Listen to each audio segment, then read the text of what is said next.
Hi, I'm Lieutenant Tim Fry with the Lancaster City Police Department, and with me here today is Chief Brian Wiskowski of the West Lampeter Police Department and Sergeant Bill Hickey, Crime Prevention Sergeant with the Lancaster City Police Department. And we want to talk to you about some holiday crime prevention messages to prevent you from being a victim of a scam.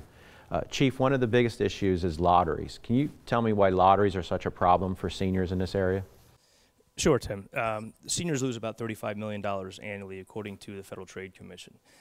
One thing you have to remember that the only reason the name was randomly selected, the only way it was randomly selected, was because it was randomly selected from a phone book or some other database. Scams generally want people to wire money ahead of time to collect that money, and legitimate lotteries don't work that way. So a good rule of thumb is never ever wire money to collect on a lottery. Okay.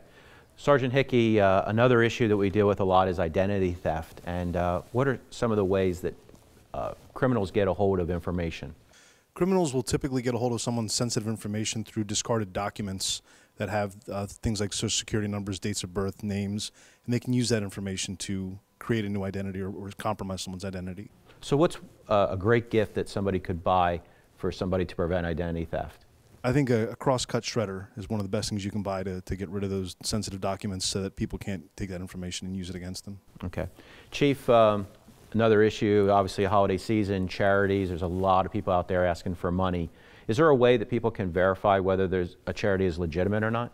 Sure, you can go on the Pennsylvania Department of State website, www.charities.pa.gov, or you can contact 1-800-732-0999. And what kind of information would somebody learn after contacting that organization?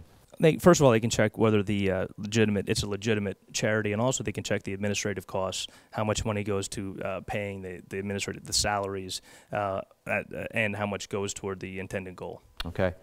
Sergeant Hickey, let's wrap up our crime prevention tips here with the grandparent scam. Explain to our viewers, what is the grandparent scam?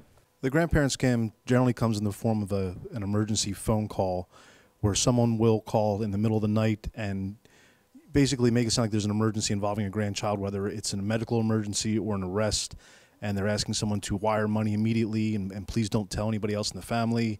And what will happen is if they wire that money or they use a prepaid credit card, the person on the other end removes that money and there really is no emergency. If you get a call like that, it should be easy enough to verify whether or not there actually is an emergency with any family member. So regardless of what the person on the other line says, trust but verify. Absolutely. Okay. So these are our 4 biggest crime prevention issues for the holiday season.